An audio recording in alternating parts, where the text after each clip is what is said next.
Buongiorno a tutti ragazzi, oggi siamo qua. Innanzitutto un ringraziamento a tutti i nuovi iscritti e vecchi, a tutti quelli che ci hanno, scusate, gli occhiali se non ci vedo niente, che ci hanno aspettato per fortuna che ricominciassimo a pubblicare. E oggi andremo a parlare del nostro impianto elettrico nuovamente, ma in un modo un po' diverso, ovvero un video dove facciamo vedere un po' tutto il nostro impianto, spieghiamo un po' il tutto nell'insieme per cercare di far capire un po' meglio com'è, visto che i video vecchi, per chi fosse interessato, è un po' più sezionato sul dettaglio di ogni singolo particolare. Qui invece lo spieghiamo un po' tutto assieme per fare un reset di tutto quello che è.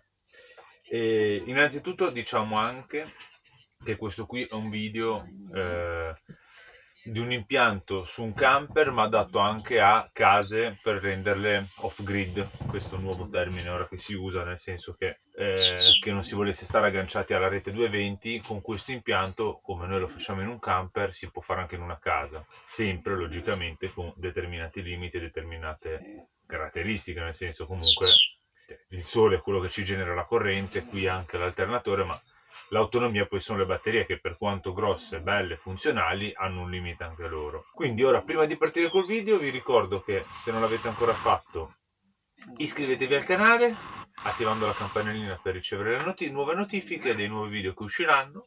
E ora andiamo a vedere, partendo dall'alto, com'è tutto il nostro impianto. Prima di andare su a farvi vedere l'impianto, vi faccio salutare Pippo, visto che in tanti ci chiedete che lo salutate. Saluta un po' Pippo. Sì, ciao amore. Dai. Ciao. Ciao. Quando vede la telecamera fa il timido. Fa il prezioso. Fa il prezioso. Quando registro urli sempre, ti fai sentire. Ora no. Dai. E sopra a Pippo abbiamo Christian, che anche lui avete chiesto in tanti che fine aveva fatto, che è cresciuto. Guardate un po' come è cresciuto, è lunghissimo. Qui sta facendo una partita alla Play, non si vede perché è tutto buio, non so che gioco sia, vabbè. Ah no, sta guardando un video su YouTube, perché la Play si sta aggiornando. Che fa la nana tanto per cambiare. Qui abbiamo Jessica. Buongiorno a tutti. E qui abbiamo... Strano che è sveglia la nostra bambina. Buongiorno. Ciao patatina, saluta amore. Lei dorme. Vabbè, banda alle ciance, andiamo a lavorare. Ok, siamo saliti sul tetto e per iniziare i nostri pannelli solari, ora ve li mostriamo, vi facciamo vedere quali sono e come sono. Il primo è quello sulla mansarda, che è un 450 watt, 24 volts. Poi nella parte centrale ne abbiamo un altro da 450 watt, poi ne abbiamo altri due qui più piccoli, questo è 160 watt e quello è un 210 watt. Questi qua li abbiamo collegati in serie per ottimizzare la corrente. Ora andiamo giù e vi spiego un po' il tutto. Allora, praticamente tutti i cavi del pannello solare arrivano qua dentro. Ci sono i vari sezionatori per interrompere ogni singolo pannello e di là abbiamo i nostri fusibili di sicurezza dei pannelli solari in ingresso. Da qui usciamo, entriamo nei 3 regolatori solari dove fanno il loro egregio lavoro di smistare bene la corrente e di andare a buttare la corrente nelle batterie. Ogni uscita, qui e qui, abbiamo i fusibili di protezione prima di arrivare alle batterie. Qui è dove arrivano tutti i negativi e c'è lo shunt. Qua tutti i positivi con bus bar create da me. Per chi volesse vedere come le ho fatte può cercarle nel canale, come costruire il pacco batteria. Poi da qui sotto usciamo, andiamo qui a un fusibile da 400 A per il nostro inverter da 3 kW e mezzo. Cavi tutti di sezione direi molto sostanziosa, sono tutti dei 70 mm quadrati e 50 mm quadrati. Qui abbiamo i nostri 3 staccabatterie, perché noi abbiamo 3 pacchi batterie da 280 A l'uno all'IFEPO 4. Ogni staccabatterie gestisce un impianto. Questo è il BMS di questo pacco batteria e sotto il sedile del lato passeggero abbiamo gli altri due pacchi batterie con gli altri due BMS. Questi sono equalizzatori attivi che aiutano il BMS a mantenere tutte le celle con la stessa tensione e in caso di carico e scarico forte le mantiene tutte, cerca di mantenere il più possibile alla stessa tensione. Allora, noi con i pannelli solari possiamo arrivare in piena estate, in pieno sole, a caricare fino a un 90 A circa. Logicamente con sole pieno, massime condizioni ottimali. La media che manteniamo siamo intorno ai 50-60 Ah di ricarica dei pannelli solari. In questo momento, che sono le 10-11 del mattino, stiamo ricaricando, ora ve lo faccio vedere, 21 ampere. Calcolate che siamo a metà fine ottobre, perché è il 20-21 ottobre, che giorno è non mi ricordo, quindi il sole non è più perpendicolare ai pannelli, ma è molto inclinato. E questa è la prima fonte che noi abbiamo di ricarica dai pannelli solari. E già con questo noi andiamo più che bene. D'inverno può capitare, quando fa tanto brutto, tanto che non si ricarica, che abbiamo bisogno di un aiuto. L'aiuto che noi utilizziamo è questo qua. Sono questi due apparecchi blu, chiamati in gergo DC-DC, che caricano tramite l'alternatore con la batteria motore. Vedete anche qua il cavo dimensionato. Praticamente ognuno prelevano dall'alternatore, dalla batteria motore, quindi dall'alternatore, 30 ampere ora. Quindi tutti e due accesi possiamo prelevare fino a 60 ampere ora.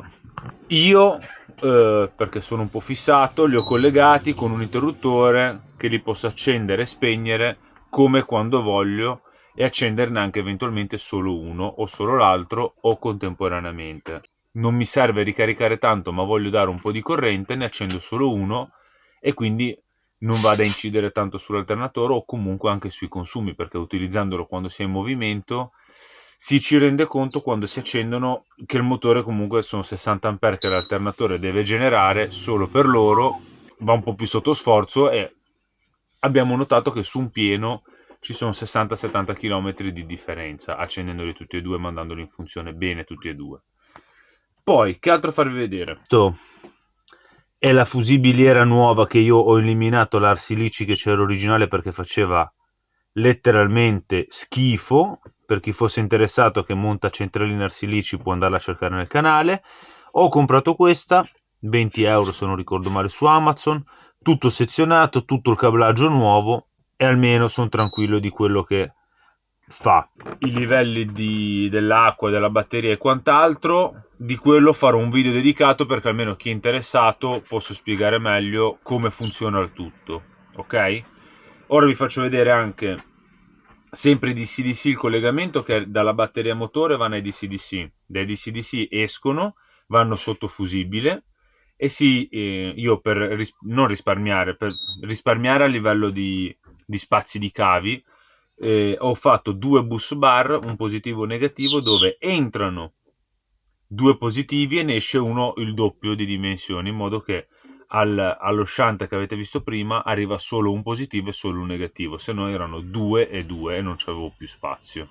Praticamente sono questa cassettina e questa qua sotto, una fa il positivo e una il negativo. Qua ci sono i fusibili a riarmo, vedete che arrivano i positivi dei DC-DC, entrano nella cassettina ed esce solo un cavo, che non ce l'avevo rosso, era nero, però ci ho messo un pezzo di termorestringente per far vedere, per capire che è il positivo, e l'altro qua sotto che è il negativo. Questo è un altro piccolo invento mio, che è per aprire e chiudere le grigie elettricamente, così quando piove non dobbiamo scendere e bagnarci, ma possiamo scaricare senza scendere dal camper quando siamo nel tombino adatto allo scarico. Ora vi facciamo vedere un po' a grandi linee i nostri consumi, accendendo varie cose, giusto per farvi capire un pochettino di che cosa è capace il nostro impianto elettrico. Ok ragazzi, come promesso, vi facciamo vedere i consumi che abbiamo nel nostro camper, per avere un'idea della capacità dell'impianto che abbiamo.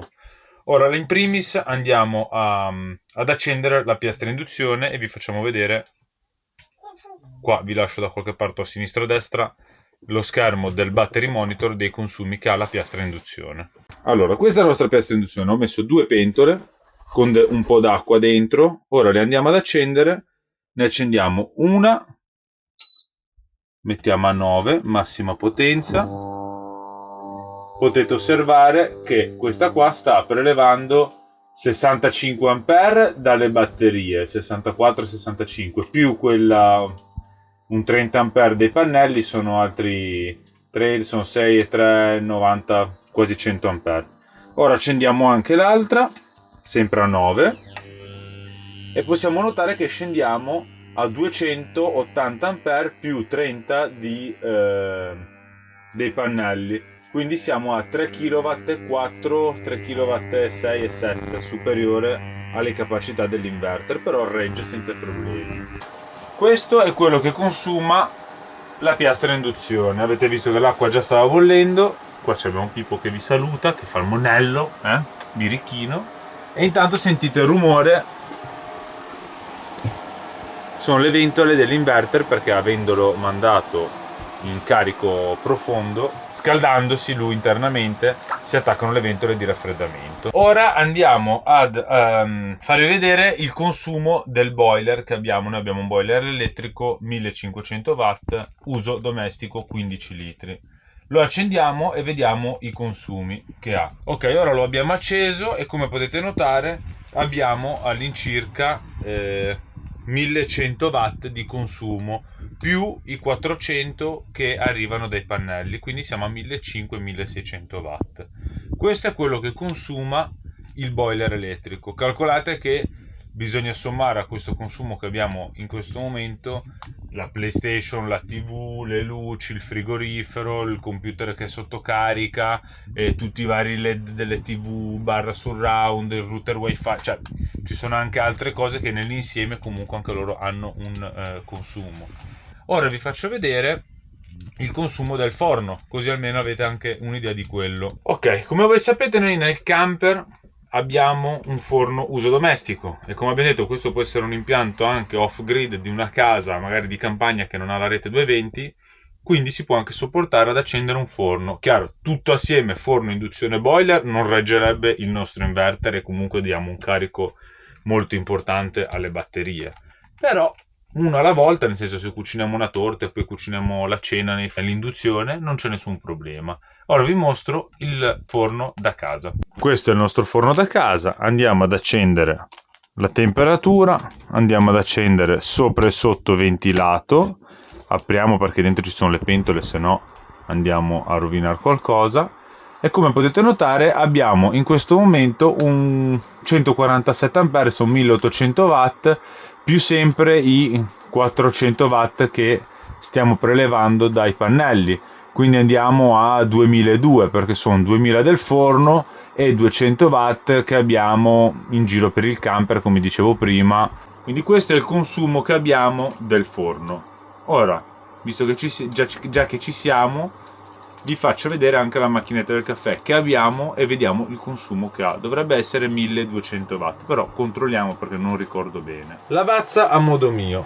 La accendiamo e possiamo notare che abbiamo 1000 watt di assorbimento, 80 ampere e più i 3400 che entrano dai pannelli, andiamo a 1400 totali e 200 che abbiamo di consumo nostro. Ora arrivata in temperatura, infatti vedete che stiamo andando in positivo, quindi a più 27, più 28 in ricarica, perché è già arrivata in temperatura, la macchinetta ci mette un attimo ad arrivare in temperatura. Quindi questi sono i consumi che abbiamo noi, cioè le cose che consumano di più dentro il nostro camper. E poi abbiamo tutte le altre cose, tipo il frigo che anche se uso domestico consuma niente. E poi ci sono ricaricare telefonini, le TV portatili, però questi sono consumi su un impianto del genere che diciamo non fa né caldo né freddo. Se vi è piaciuto il video, pollicione, qualsiasi domanda fatela qua sotto. Chi avesse intenzione di fare un'installazione del genere, io, se ci troviamo l'accordo, posso eseguire l'installazione, eseguire un preventivo, capire un attimino e valutare che impianto fare. Anche se sono casette, diciamo, in campagna, si può fare lavoro senza problemi. Per qualsiasi cosa scrivetelo qua sotto o ci contattate su Instagram, trovate la nostra pagina, ci potete contattare anche lì via messaggi. E come sempre, se vi è piaciuto il video, ci vediamo al prossimo, buoni chilometri a tutti e al prossimo, ciao a tutti!